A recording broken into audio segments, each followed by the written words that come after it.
ଥରେ ଜଣେ ଛୋଟିଆ ପିମ୍ପୁଡ଼ି ରୁଟିର ଏକ ବଡ଼ ଟୁକୁଡ଼ା ତା ପିଠିରେ ଉଠାଇ ନିଜ ଘର ଆଡ଼କୁ ଯାଉଥିଲା।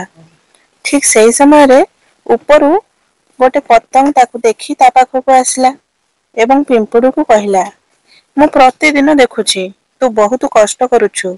କେବେ ଦାନା ଜମା କରୁଛୁ, କେବେ ନିଜର ଘର ତିଆରି କରୁଛୁ, କେବେ ରୁଟିର ବଡ଼ ଟୁକୁଡ଼ା ଉଠାଇ ଘରକୁ ନେଉଛୁ। ତୋ ଜୀବନ ଏମିତି କଷ୍ଟରେ କଟିଯିବ। ମୁଁ ତତେ କେବେ ମଜା କରୁଥିବାର ଦେଖିନି। ଜୀବନ ତ ମଜା କରିବା ପାଇଁ। ଜୀବନରେ ଏତେ ସିରିୟସ୍ ହେବାର କଣ ଦରକାର? ତେଣୁ ଜୀବନରେ ମଜା କରିବା ଦରକାର। କିନ୍ତୁ ତାପରେ ପିମ୍ପୁଡ଼ି ପତଙ୍ଗକୁ କହିଲା, ମୁଁ ଶୀତ ଆଉ ବର୍ଷା ପାଇଁ ଖାଦ୍ୟ ଜମା କରୁଛି ଏବଂ ମୋ ଘରକୁ ଆହୁରି ମଜବୁତ କରୁଛି, ଯାହା ଦ୍ୱାରା ଆଗାମୀ ଋତୁରେ ମୋତେ କୌଣସି ଅସୁବିଧା ହେବ ନାହିଁ। ମୁଁ ମୋ ଆଗାମୀ ଦିନ ପାଇଁ କାମ କରୁଛି।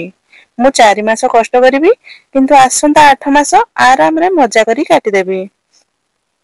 ଏହା ଶୁଣି ପତଙ୍ଗ କହିଲା, ଆଗାମୀ କାଲି କିଏ ଦେଖିଛି? ଯଦି କାଲି ତୁ ବଞ୍ଚି ନ ରହିଲୁ, ତେବେ ଭବିଷ୍ୟତ ବିଷୟରେ ଏତେ ଚିନ୍ତା କରିବା କଣ ଅର୍ଥ ଅଛି? ଆଜିର ଦିନରେ ବଞ୍ଚିବା ଉଚିତ। ପିମ୍ପୁଡ଼ି ତା କଥା ଶୁଣି ଚୁପଚାପ ଚାଲିଗଲା ଏବଂ ପୁରା 4 ମାସ କଷ୍ଟ କଲା, ଖାଦ୍ୟ ଜମା କଲା ଏବଂ ଘରକୁ ଆହୁରି ମଜବୁତ କଲା। 4 ମାସ ପରେ ଯେତେବେଳେ ବର୍ଷା ଋତୁ ଆସିଲା, ପିମ୍ପୁଡ଼ି ନିଜ ଘରେ ଜମା କରିଥିବା ଖାଦ୍ୟ ସହିତ ମଜାରେ ରହିଲା।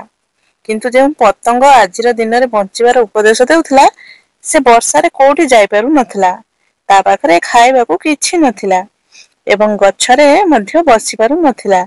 ଶେଷରେ ସେ ପିମ୍ପୁଡ଼ିର ଘରେ ଯାଏ ଏବଂ ଦେଖିଲା ଯେ ପିମ୍ପୁଡ଼ି ଘରେ ଢେର ସାରା ଖାଦ୍ୟ ଅଛି ଏବଂ ଘରଟି ମଧ୍ୟ ବହୁତ ସୁନ୍ଦର ଓ ମଜବୁତ। ପିମ୍ପୁଡ଼ି ତାକୁ ଘରକୁ ଡାକିଲା ଏବଂ ଏସବୁ ଦେଖି ପତଙ୍ଗ ଲଜ୍ଜାରେ ପଡ଼ିଗଲା।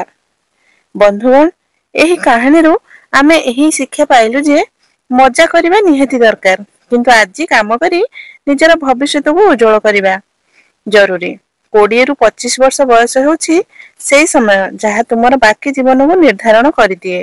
ଏହି 5 ବର୍ଷ ଯଦି କେବଳ ମଜା କରି କାଟିଦେବ, ତେବେ ଆସନ୍ତା 40 ବର୍ଷ ଦୁଃଖରେ କାଟିବାକୁ ପଡ଼ିବ। ଆଉ ଯଦି ପୁରା ନିଷ୍ଠା ସହିତ ଏଇ 5 ବର୍ଷ କଷ୍ଟ କରି ନିଜର ସ୍ୱପ୍ନ ପୂରଣ କରିବ, ତେବେ ଆସନ୍ତା 40 ବର୍ଷ ମଜାରେ କାଟି ପାରିବ। ତେଣୁ ଏବେ ତୁମର ହାତରେ ଅଛି ଯେ ତୁମେ 5 ବର୍ଷର ମଜା ଚାହୁଁଛ ନା 40 ବର୍ଷର ମଜା ଚାହୁଁଛ। ଯଦି ଏଇ କାହାଣୀଟି ଆଉ ଅଧିକ ଲୋକଙ୍କ ପାଖରେ ପହଞ୍ଚାଇବାକୁ ଚାହୁଁଛନ୍ତି, ତେବେ ଏଇ ଭିଡିଓକୁ ଲାଇକ୍ କରନ୍ତୁ, ଯାହା ଦ୍ୱାରା ୟୁଟ୍ୟୁବ ଏହାକୁ ଆଉ ଅଧିକ ଲୋକଙ୍କ ପାଖରେ ପହଞ୍ଚାଇ ପାରିବ ଏବଂ କାହାଣୀଟି ଭଲ ଲାଗିଲେ ଆମ ଚ୍ୟାନେଲକୁ ନିଶ୍ଚୟ ସବସ୍କ୍ରାଇବ କରନ୍ତୁ।